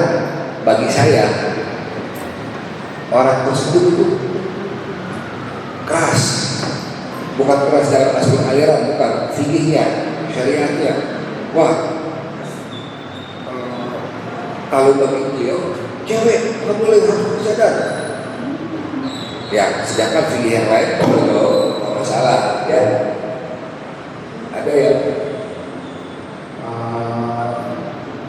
sampai kalau sholat itu itu diulang-ulang sampai mantap dapat khusyuk kewakilannya baru jalan. Sedangkan kita kan baru awal permulaan kan. Tapi saya suka dengan bahasa dia berdampak. Nah, saya mengikuti bahasa dia itu kenapa? Karena di situ dia lebih kepada bukan secara wahid, secara tertulis saja, tapi dibedah benar-benar dibalik itu. Kenapa ceritanya seperti ini? Kenapa seperti ini? Kenapa seperti ini? Nah, kalau metode itu saya kurang tahu di mana aja ya daripada saya. Awal itu saya kurang paham. Nah, cuman apa namanya? Nanti dengan berjalan waktu saya yakin ibu akan ketemu. Ibu akan ketemu kenapa? Sendiri. Al-Quran itu lautan. Buat kita pahami dalam sehari apa sudah bahas itu tadi apa? Jadi ya. Emang ini belajar Al-Quran itu bagi orang Arab sendiri susah. Itu aja. Bagi orang Arab makanya ibu sendiri udah mulai itu bagus lah, itu sebuah perjuangan luar biasa. Tapi masalah penggunaan regulasi, kalau kita terlalu limitkan, nanti kita fokus kepada intinya daripada intinya. Makanya ada hal-hal yang ini boleh ya saya cerita dikit ya. Kalau kita terlalu detail, takutnya malah tak dapat dari misalnya. Kita dapat misalnya dulu, baru kita bedah. Itu bagus begitu sebenarnya. Cuma ibu tetap jalankan apa yang harus kita jalan. Dan nanti saya yakin 100% ibu akan ketemu jawabannya. Karena saya belajar. Maksudnya saya takut saya ngomong salah, malah jadi saya tak mudah juga. Jadi saya ngomong apa adanya. Maksudnya yang ibu jalan bagus jalan. Nanti ibu akan ketemu. Oh, dikatakan di sini ya. Karena baru ini saya coba belajar di selama ini yang cocok buat saya. Makanya kadang ada orang yang nanya, kalau aja tidak bisa, itu saya ngajarin. Metode yang saya pakai itu berbeda. Misalnya apa metode yang saya pakai berbeda pada tahun. Nah ketemu tetap tapi saya akan ketemu. Yang penting jangan terlalu detail di situ, yang lebih kepada pemahaman. Ya, itu insya Allah apa yang saya yakin insya Allah pasti itu. Karena saya bukan orang lebar. Kalau apa yang di donasi itu betul-betul butuh hati-hati lebar. Makanya sedikit bahasa Arab di sini harus ada lebarnya dan sebagainya. Ya, maaf ya. Terima kasih. Assalamualaikum. Mungkin bisa satu pertanyaan jika ada yang kesulitan.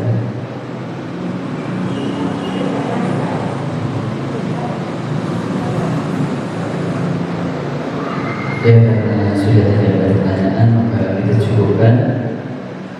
Maka saya kembalikan kepada pemirsa.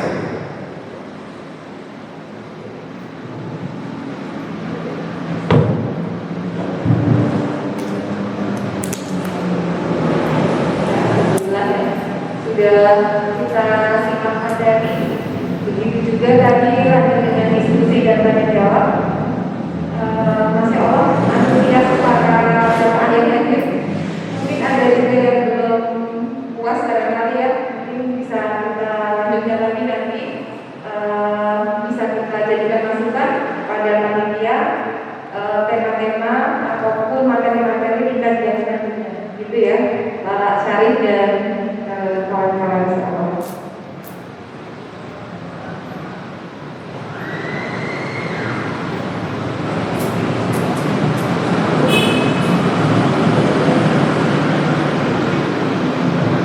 Al-Nabiul Akhir, Al-Iqtidal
evaluasi ya, terbuka hidayahnya, sudah memahami bagaimana urgensi keutamaan bahasa Arab, khususnya buat saya pribadi ya, mudah-mudahan mendapat hidayah dari sini.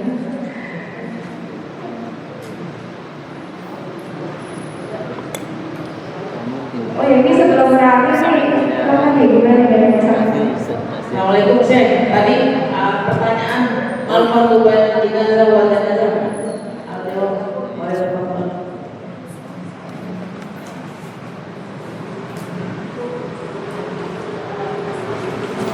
Oke. Ada yang tahu jawabannya? Ada fardu bainal janazah wal jenazah?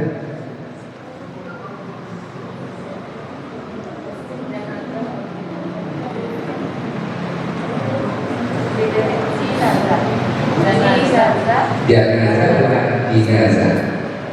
Al-jenazah, al-janazah. Jenazah, jenazah, jenazah ma'ruf.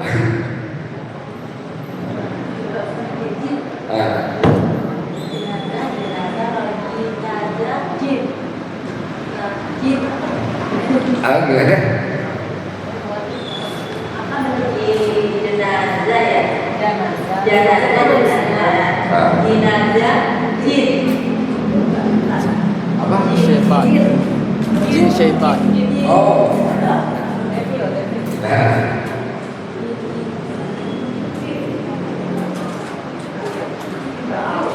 Baru kita jawabannya atau kita? Bukan devil, jin pakaian maksudnya. Oh jangan, oh bukan. Oke, jenazah adalah orangnya. Itu jenazah. Jenazah adalah orang yang wafat dan juga itu jenazah. Ya, jenazah adalah tempatnya yang dibawa. Jadi pas kita lagi jalan, kita tanya, ini jenazah betul, ini jenazah. Tapi jenazahnya siapa? Yang meninggal siapa? Fulan bin Fulan, itu jenazah. Pentingnya mempelajari bahasa Arab. Hal-hal yang seperti ini itu jika kita tanya maknanya kenapa? Karena di riwayat hadis Rasulullah SAW ada penjelasan seperti itu sehingga kita memahami hukum syariat seperti apa karena hal itu. Maka yang kita paham bahasa Arab itu seperti jenazah dan jenazah pentingnya di situ. Kerandanya. Betul, keranda dan itu secara total itu jenazah. Pas kita dibawa di makam itu jenazah. Tapi ditanya jenazahnya siapa? Yang meninggal itu siapa? Itu ya itu perbedaan di antara jenazah dan jenazah. Ya, jadi hadiahnya buat saya dong. ada. Ya, masya Allah ya, beda harapan ya saya berarti ya. Jenazah, jenazah, hurufnya sama. Hurufnya sama. Hurufnya sama. Hurufnya sama. Artinya berbeda. Tapi fathah dan kasrah. Itu kalau saya sudah mengerti kalau nggak ada harapan. Jadi itulah ya pentingnya belajar bahasa Arab ya. Saya tadi juga nih terus terang mau baca MC. Ini kasar apa aku? Kira aku dulu nggak? Inilah yang membuat kita ya termotivasi untuk terus belajar dan yang sambil pasti harus ada hidayah. Kalau nggak ada hidayah berarti nggak ada semangat. Kalau nggak ada semangat berarti nggak ada kemampuan. Hasilnya pun juga akan akal-akalan bagi saya. Ya baik. Ada lagi yang disampaikan? Oh ya sebelum nanti pulang ada pembagian doa presiden ya dan dikasih keputusan.